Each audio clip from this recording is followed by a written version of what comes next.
In the last 40 years, the fishing industry in Flanders has changed dramatically. Since the 60s, a successful and efficient fleet was developed, focused on beam trawling. A beam trawl is a kind of bottom trawl with a set of gear that enables a net to be dragged along the seabed. It guarantees a good catch of flatfish. But the downside is that this kind of exploitation is not very flexible. On the one hand, more than 90% of the Belgian fleet consists of bream trawls. On the other hand, there is a heavy emphasis on just one type of fish, namely the flatfish. In a time of increasing fuel costs and strict catch regulations, this double specialization turns out to be the Achilles heel of the Belgian fisheries.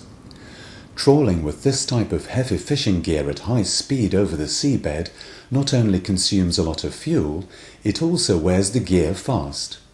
As a result, the exploitation costs are getting too high. And in addition to the high costs, the ecosystem is under risk.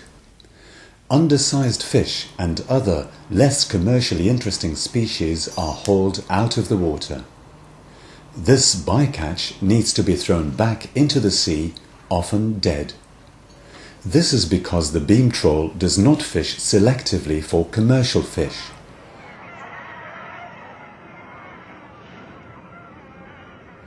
On top of the discards, trawling can cause significant physical damage to the seabed. Without drastic changes, the Flemish fishing industry is at serious risk. The Flemish Institute for Agricultural and Fishery Research is therefore cooperating with the fishing industry to find solutions for sustainable fishing.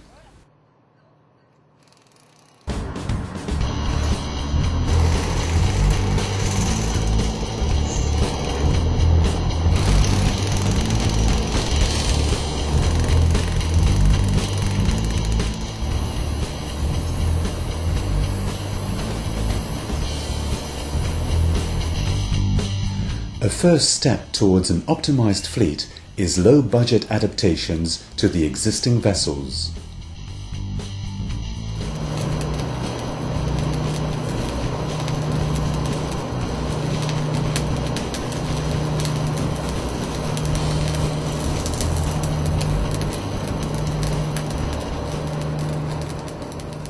In the short term, 3 low-cost adaptations can be implemented to ease the pressure on the environment, the ship owner and the crew alike. These are the wheeled beam, the T90 cod end and the benthos escape grid. All 3 are being voluntarily tested on the fishing vessel the Ostend 89.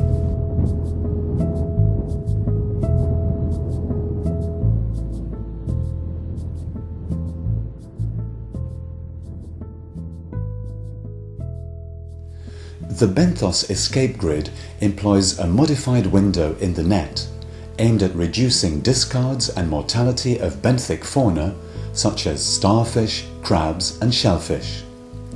Without an escape grid, the net is quickly filled with all types of non-targeted benthic organisms. The consequences for fuel use and quality of the caught fish are obvious. The modified grid is not only better for the environment, it also lightens the sorting work on board the vessel. Less bycatch makes longer hauls possible.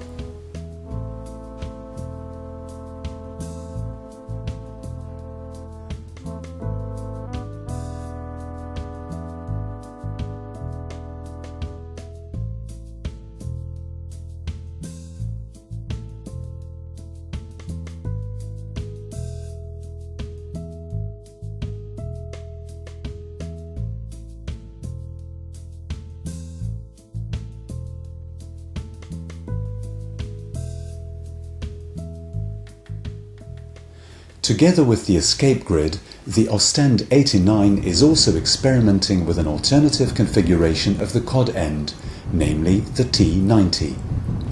The cod end is the fine meshed part at the end of the net that retains the fish. Instead of the classic stretch netting, which pulls the meshes into narrow diamond shapes, forming a narrow tunnel, the T90 cod end has its meshes turned 90 degrees. This opens up the net while trawling.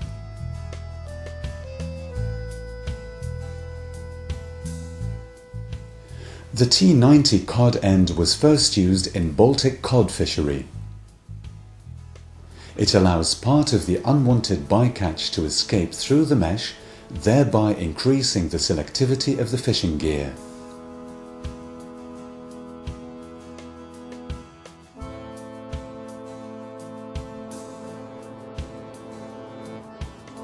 Experiments with the T90 in a flume tank of the Danish research institute SINTEF also revealed some interesting effects. Normal cod ends sway due to water turbulence in front of and behind the catch, which damages the fish.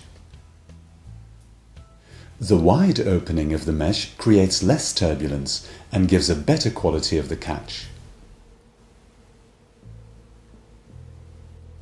The high flow of water shapes a wide tunnel in the net, pulling more fish towards the cod end.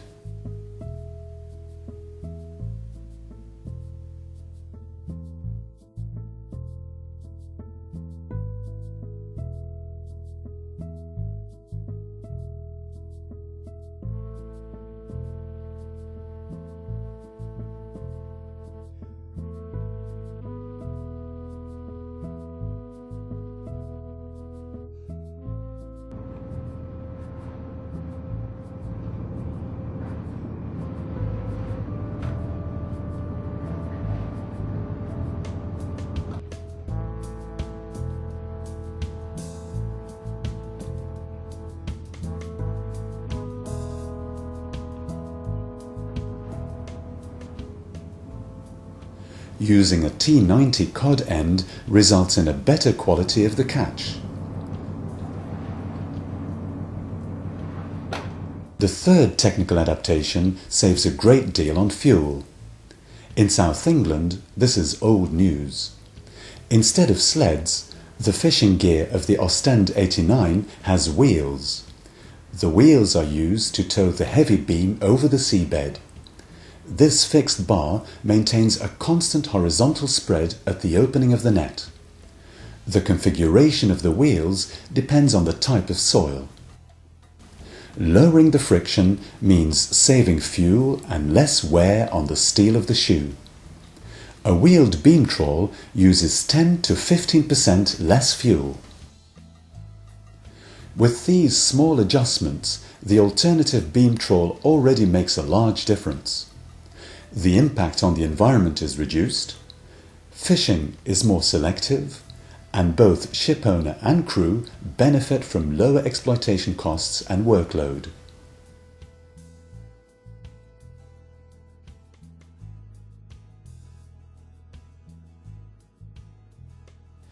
Skipper Johnny Stayart is keeping a watchful eye on both his catch and his fuel use.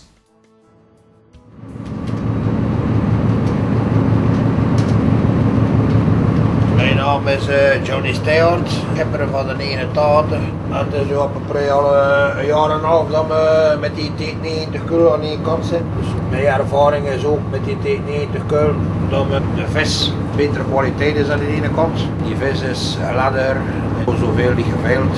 En we hebben ook de indruk dat die kul niet zoveel krimpt in maasgrootte of een gewone kul.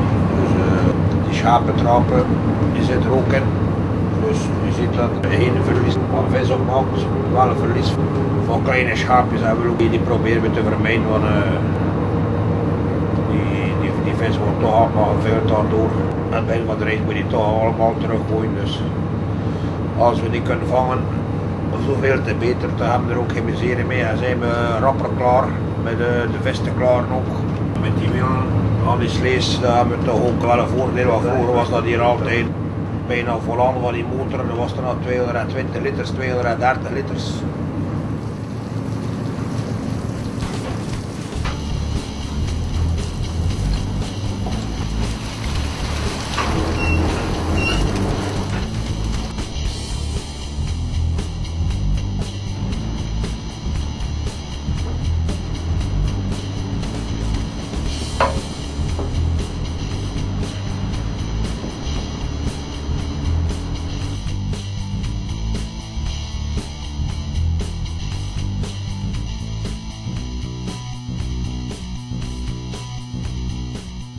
In the long run, the current fishing regime will have to change significantly.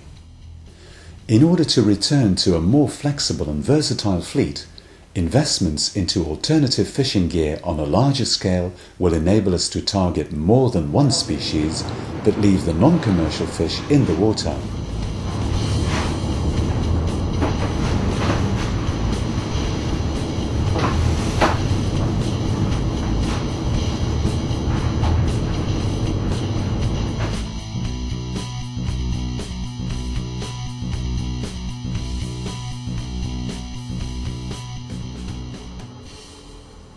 If we want to have a viable fishing industry in the future, a variety of measurements are needed. One of them is developing sustainable fishing methods that provide the industry with good returns and at the same time minimize the impact of fishing on the environment.